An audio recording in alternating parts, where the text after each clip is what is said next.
আজ তোমাদের সাথে শেয়ার করব টিচার্স ডে স্পেশাল দুটো কেক। তো নমস্কার, আমি অনিন্দিতা। এই যে কেকটা বানাচ্ছি এটা অর্ডার দিয়েছিল একটা ভাই। ও যখন কেকটা আনতে আসে ওকে আমি জিজ্ঞাসা করেছিলাম, তুমি কোথা থেকে জানলে যে আমি কেক বানাই? বলল, তুমি যে ভিডিও বানাও সেখান থেকে দেখেছি। তো ও আমাকে সম্পূর্ণ ডিজাইনটাই বলে দিয়েছিল যে কীরকম ডিজাইন ও চাই। ও নিচে বলে দিয়েছিল এরকম ব্লু কালার করতে, আর উপরে হলুদ, আর চারিদিকটাই যেন এরকম রোজ দিয়ে ঘেরা থাকে। তো সেটাই আমাকে বলেছিল, সেরকমই করার চেষ্টা করেছি। শুধু বলে দিয়েছিল মাঝখানে একটা রেড কালারের রোজ করতে, সেটা আমি শুধু করিনি, কারণ মাঝখানে আমাকে লিখে দিতে বলেছিল হ্যাপি টিচার্স ডে, যেহেতু এটা ছিল হাফ পাউনির ওপরে। আর হ্যাপি টিচার্স ডে লেখার পর আর কোনো জায়গা ফাঁকা ছিল না, তো সেই জন্য ওটা আর লেখা হয়নি। তো ওটাই ছিল কেকটার ফাইনাল লুক। আর এই যে এটা ছিল একটা বেন্টো কেক। তো এটা অর্ডার দিয়েছিল একটা বনু।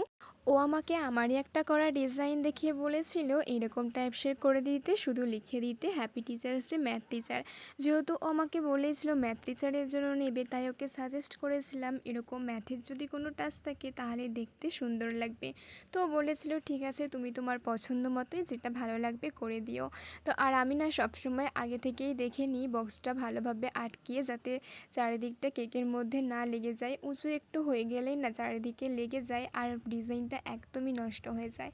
এখানে দেখেছো নিচের পেন্সিলটা একটু ঠিকঠাক হলেও ওপরেরটা তো আমার দেখে মনেই হচ্ছিল না যে ওটা পেন্সিল, আর ওটাকে আবার মুছে করাটাও পসিবল হচ্ছিল না। তো এখানে আমি ম্যাথেরই কিছু টাচ রেখে দিয়েছিলাম, আর ওকে ছবি পাঠানোর পর ও বলেছিল একটু সিম্পল লাগছে আর যদি কিছু করা যায়। তাই নিচের দিকটায় আমি ওকে বলেছিলাম ঠিক আছে, তাহলে নিচের দিকটায় একটু আমি কালারের টাচ দিতে পারি তাহলে দেখতে সুন্দর লাগবে। তো সেটাই দিয়ে দিয়েছিলাম, আর একটু স্প্রিঙ্কেল দিয়ে কেকের লুকটা কমপ্লিট করেছিলাম। তোমাদের কেমন লাগলো জানি।